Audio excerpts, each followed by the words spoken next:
నమస్తే సుబ్బారావు గారు. నమస్తే అండి ఉషా గారు. కోల్కతా ఇన్సిడెంట్ గత 4-5 డేస్ నుంచి మాట్లాడుతూనే ఉన్నాము. ఇప్పటికీ జస్టిస్ అనేది ఏంటి అనేది ఇంకా తేలలేదని చెప్పాలి. ఎవరైతే విక్టిమ్ ఉన్నారో వాళ్ళ ఫాదర్, వాళ్ళ మదర్, వాళ్ళ మనోవేదన మనం తీర్చలేనిది. ఏదేమైనా ఈ ఇన్సిడెంట్కి సంబంధించి కనుక మనం చూస్తే ఆ అమ్మాయికి జరిగింది అతి కిరాతకమైన చావని చెప్పుకోవాలి సార్. ఎందుకంటే ప్రైవేట్ పార్ట్స్ నుంచి కావచ్చు, బాడీ పైన ఉన్న మచ్చలు కావచ్చు, ఆ అమ్మాయి లెగ్స్ విరిచేసిన విధానం కావచ్చు, టూ హారబుల్ అని మాట్లాడాలి. ఒక ఆడపిల్లగా ఈ వీడియో చేస్తుంటే నాకు కూడా వెన్నుముకలో తెలియకుండా ఆ భయం అనేది కదులుతుంది.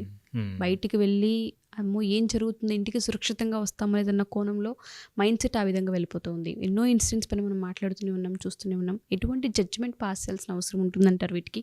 అండ్ దాంతోపాటు అందరూ జస్టిస్ జరగాలని డిమాండ్ చేస్తున్నారు. ఏదైతే మనం రోజు రోజుకి చూస్తుంటే ఒక్కొక్క రకంగా మలుపు తిరుగుతుంది. కొన్ని బయటికి వస్తూ ఉన్నాయి. అసలు ఏముంది ఏంటి, అసలు వెనకాల ఎవరు ఉన్నారు అనేది.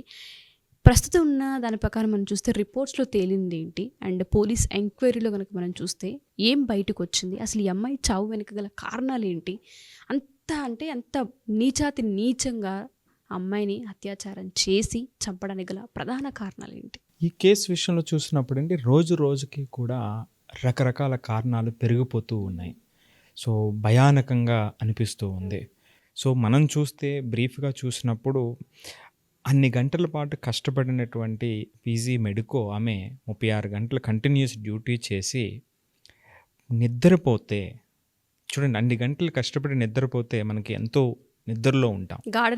గాఢ నిద్రలో ఉండగా మృగంలాగా మీద పడితే అంటే మనకు స్పృహ వచ్చే టైంకే అసలు ఏం జరుగుతుందో ఊహించినటువంటి టైంలో ఆ అమ్మాయి సుమారు అరగంట పాటు పడినటువంటి వేదన, ఆవేదన ప్రతి ఒక్కరూ కూడా స్పందించి అర్థం చేసుకుని ఇలాంటి సంఘటనలు పునరావృతం కాకుండా ప్రతి ఒక్కరూ కూడా బాధ్యతను నిర్వర్తించాల్సినటువంటి అవసరం ఉందండి. ఇప్పుడు ఎందుకంటే నిద్రలో ఉండగా అసలు ఏం జరుగుతుందో తెలియనటువంటి సందర్భంలో మృగంలాగా మీద పడిపోతే విడిపించుకోలేనటువంటి పరిస్థితుల్లో చివరి నిమిషం వరకు పోరాడి అలిసి చనిపోయినటువంటి ఆ తల్లండి. అంటే గ్లాసెస్ పగిలిపోయి కళ్ళల్లో గుచ్చుకున్నా అంటే అంత స్పృహ లేకుండా ప్రవర్తించినటువంటి ఇలాంటి వ్యక్తులు వాడొక్కడే కాదండి, చాలామంది సమాజంలో ఉన్నారు. సో శరీరం నిండా ఘాట్లు, అంటే చివరి సెకండ్ వరకు ఎంత పోరాడి ఉంటుంది, ఎంత బాధను అనుభవించి ఉంటుంది ఆ అమ్మాయి పాపం. అంటే ఇది ప్రతి ఒక్కరూ కళ్ళు తెరవాలి అనేటువంటి సందర్భాన్ని చెప్తుందండి. నువ్వు ఒక భర్తవైతే ఈ సమాజంలో నీ భార్యకి రక్షణ లేదు, ఒక తండ్రివైతే నీ కూతురికి రక్షణ లేదు, ఒక సోదరుడు అయితే నీ సోదరికి రక్షణ లేదు, ఒక కుటుంబానికి యజమానివైతే నీ కుటుంబంలో ఉన్నటువంటి మహిళలకు ఎవ్వరికీ రక్షణ లేదు. నేను ఎందుకు చెప్తున్నానంటే ఇది ఎక్కడో మారుమూల జరిగినటువంటి అంశం కాదు. 138 సంవత్సరాలు చరిత్ర కలిగినటువంటి ఒక మెడికల్ కాలేజీలో జరిగినటువంటి 100 మంది ఉండేటువంటి వ్యక్తుల మధ్య జరిగినటువంటి సంఘటన. అవును. ఈ సమాజంలో 50% మహిళలండి. అలాంటి మహిళలకు రక్షణ లేని విధంగా సమాజం వెళ్ళిపోతుంది. మరి దీనికి ఉన్నటువంటి కారణాలు ఏమిటి? 4 రోజులు ధర్నాలు చేసో, మనం ఒక క్యాండిల్ మార్చులు చేసో మనం చేస్తాం, మన యొక్క ఆవేదన మనం తెలియజేస్తాం. కాబట్టి ఇక్కడ జరుగుతున్నది ఏమిటంటే ఆ పొలిటికల్ గేమ్ జరుగుతూ ఉందండి. సో వాళ్ళ మధ్య జరిగేటువంటి ఆ గేమ్లో సమిధులయ్యేటువంటి వాళ్ళు మనలాంటి సామాన్యులే, మహిళలే సమిధులు అవుతూ ఉన్నారు. అంతేకాకుండా ఇక్కడ మీరు ఇంకొకటి చూడాల్సినటువంటిది ఉషా గారు, ఇది ఓన్లీ ఒక డాక్టర్లకు జరిగినటువంటి అంశం కింద వెళ్ళిపోతూ ఉంది. దేశవ్యాప్తంగా డాక్టర్లు ధర్నాలు చేస్తూ ఉన్నారు. ఇది డాక్టర్లకు సంబంధించిన విషయం కాదు, నేను ఇప్పుడు చెప్పినట్టుగా ప్రతి మహిళ రక్షణకు సంబంధించినటువంటి విషయం. ఎస్, మీరు అన్నట్టుగానే ప్రతి మహిళకి రక్షణకు సంబంధించిన విషయం సార్. కొన్ని వందల వేల మంది పనిచేసే హాస్పిటల్లో ఒక పక్క ప్లాన్ని పకడ్బందీగా వేసేసి ఒక ఆడపిల్లని 36 గంటల వరకు చేయించేలా చేసి అటాక్కి గురి చేసింది అంటే ఇటువంటి దారుణాలు ఇంకెన్నెన్నో జరిగే అవకాశం పొంచుందనే చెప్పాలి. ఏ విధంగా యాక్షన్స్ ఉండాలి, ఏ విధంగా చూడాల్సిన అవసరం ఉంది ఈ సిచ్యుయేషన్ అంటారు అసలు? ఇప్పుడు ఈ కేసులో అనేక సందేహాలు ఇంకా ఓపెన్గానే ఉన్నాయి. ఎందుకంటే ఇప్పుడు ఆమె సెమినార్ హాల్లో ఒంటరిగా పడుకుంది అంటే చాలామంది డాక్టర్స్ ఉంటారు కదా, ఆ మొక్కావిడే ఎందుకు పడుకుంది, ఆ మొక్కావిడే పడుకోవాల్సినటువంటి అవసరాన్ని కల్పించారా?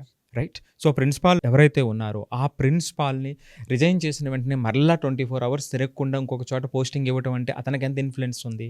సెమీ న్యూడ్గా ఉన్నటువంటి బాడీని, రక్తపు మరుగులో ఉన్నటువంటి బాడీని ఆత్మహత్యని పేరెంట్స్కి ఎందుకు చెప్పారు? పేరెంట్స్ వచ్చిన తర్వాత 3 గంటల పాటు బాడీని ఎందుకు చూపించలేదు? సో ఇవన్నీ కూడా సో తరువాత ఇంత గొడవ జరుగుతున్నటువంటి తరువాత ఆ హాస్పిటల్ మీద దాడి జరిగేటువంటి విధంగా ఎందుకు జరిగింది? మరి పోలీస్ ఫోర్సెస్ ఎందుకు ప్రొటెక్ట్ చేయలేకపోయారు? మొత్తం దేశవ్యాప్తంగా సెన్సిటివ్ అయిపోయినటువంటి ఇన్సిడెంట్లో జనాలు మాబ్ వెళ్ళి హాస్పిటల్ మీద దాడి చేసేటువంటి విధంగా అంటే ప్రొటెక్షన్ ఎందుకు ఇవ్వలేకపోయారు? మరి అక్కడ ఏదైనా ఆధారాలను పోగొట్టడానికా, కావాలని చేశారా? సో ఇవన్నీ కూడా సమాధానం దొరకనటువంటి ప్రశ్నలు. మరి ఇలాంటి సందర్భంలో ప్రభుత్వాలు, ఈ ప్రభుత్వం, ఆ గవర్నమెంట్, ఈ గవర్నమెంట్ అని ఈ కొట్లాటలో దీన్ని నాంచి మనల్ని అంటే ఈ యొక్క ఎవరైతే ఇబ్బంది పడినటువంటి వాళ్ళు ఉన్నారో, విక్టిమ్స్ ఎవరైతే ఉన్నారో వాళ్ళని బలిపశువులను చేయటం తప్ప మరొకటి లేదు. సో ఆ తల్లిదండ్రులకి ఎంత బాధ అంటే అసలు అంటే మనం ఏ సంబంధం లేకుండా మనం వింటుంటేనే అమ్మ ఇన్ని బాధలు పడిందా పాపం ఆమె చనిపోయే ముందు అని అనిపిస్తుంటే మనసు దొరికిపోతుంది. మరి పేరెంట్స్కి ఎంత ఇదండి. సో ప్రతి ఇంట్లో మహిళలు ఉంటారు కదా. సో ఇక్కడ నేను చెప్పేది ఏమిటంటే ఈ ధర్నాలు ఇప్పుడు ఎవరైతే దేశవ్యాప్తంగా ఆందోళన చేస్తున్నారో ఈ శక్తి అంతా కూడా ఒక కేంద్రీకృతమయ్యి ప్రభుత్వాల మీద ఒక ఒత్తిడి తేవలసినటువంటి అవసరం ఉందండి. నేను చెప్పేది ఏమిటంటే ఒక 3 అంచెల విధానం. ఏదైనా ఇలాంటి సంఘటన ఏ ప్రభుత్వం కూడా కావాలని చేయించదండి. అది ఎక్స్ ఉందా, వై ఉందా, జీ అనే ప్రభుత్వం ఉందా అనేవి పక్కన పెట్టేద్దాం, పార్టీలు పక్కన పెడదాం. ఏ ప్రభుత్వం ఉన్నా కొన్ని సందర్భాల్లో సంఘటనలు జరుగుతాయి. కానీ సంఘటన జరిగిన తర్వాత స్పందించేటువంటి తీరే ఆదర్శం కావాలి. ఆ ప్రభుత్వం పనిచేసేటువంటి పనితీరుకు సూచిక కావాలి. సో కాబట్టి నేను చెప్పేటువంటిది ఏమిటంటే మొదటి స్టెప్లో క్విక్ యాక్షన్ టీమ్స్ని డెప్యూట్ చేయాలండి. అంటే ఇలాంటి సంఘటనలు ప్రత్యేకించి మహిళల మీద జరిగేటువంటి సంఘటనలకి ఒక సెపరేట్ శాఖను కేటాయించాలి. ప్రతి గవర్నమెంటు కూడా అటువంటి ఆలోచన చేయాలి. దానికి ఏ విధమైనటువంటి ఒత్తిడి లేని విధంగా తయారు చేయవలసినటువంటి క్విక్ యాక్షన్ టీమ్స్ ఒకటి ఉండాలండి. రెండోది క్విక్ యాక్షన్ కోర్ట్స్ కూడా ఉండాలండి. ఈ పర్టికులర్గా చాలా దిశ అని అదని ఇదని చాలా మనం మాట్లాడుతూ ఉంటాం, కానీ వాస్తవంలో జరగవండి.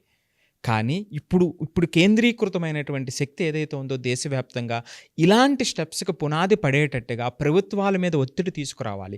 రెండోది ఆ కోర్ట్స్ స్పీడ్ జడ్జిమెంట్ వచ్చేటువంటి విధంగా పర్టికులర్లీ మహిళల కేసుకు సంబంధించి, అమ్మాయిల కేసుకు సంబంధించి, అత్యాచారాల కేసుకు సంబంధించి సెపరేట్గా ఏం చేయగలమో మన చట్టం ప్రకారం ఎటువంటి సవరణలు చేసి ఎటువంటి విధంగా ముందుకెళ్ళగలము అనేటువంటి విధంగా ఖచ్చితంగా ఇది చేసి తీరే విధంగా ప్రభుత్వాల మీద ఒత్తిడి తీసుకురావాలండి. మూడో స్టెప్ ఏమిటంటే దీనికి సంబంధించినటువంటి అంటే దాన్ని ఉద్రేకపరిచేటువంటివి అటువంటి సందర్భాలు చేయటానికి మానసికంగా మనుషుల్ని మార్చేటువంటివి కొన్ని ఉన్నాయండి. ఒకటి పోర్న్ వీడియోస్. ఇది సమూలంగా నిర్మూలన జరగాలండి. ఇది రైటు, ఇది వాళ్ళ ఇష్టం మీద వీళ్ళ ఇష్టం మీద మాట్లాడేటువంటి వాళ్ళు కాడ ఉంటారు. ఇది సమూలంగా ఇది ఆగవలసినటువంటి అవసరం ఉంది.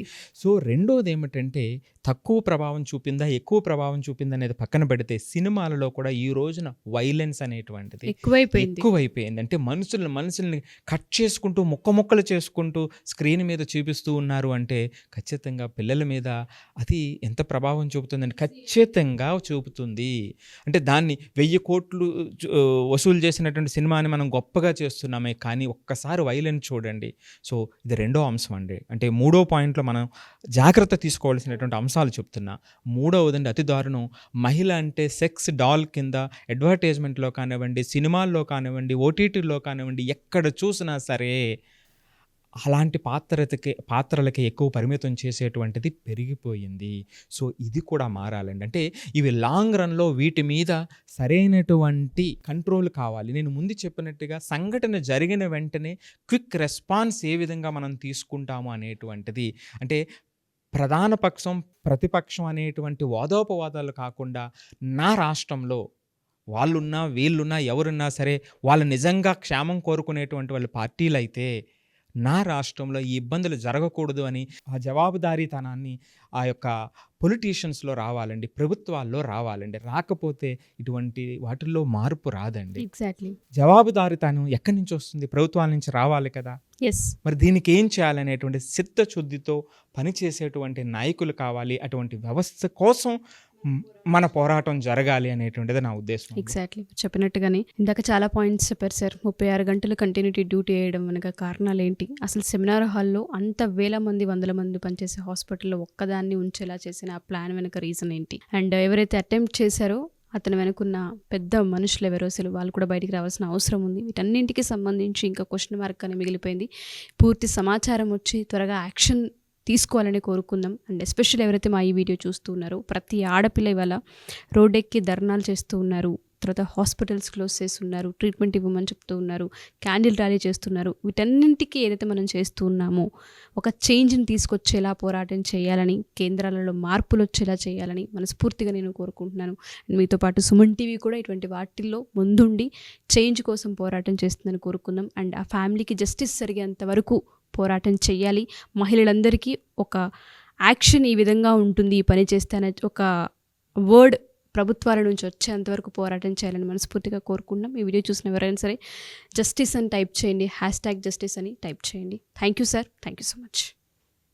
సుమన్ టీవీలో మీ పర్సనల్ అండ్ బిజినెస్ ప్రమోషన్స్ కోసం కింది నెంబర్కి కాంటాక్ట్ చేయండి.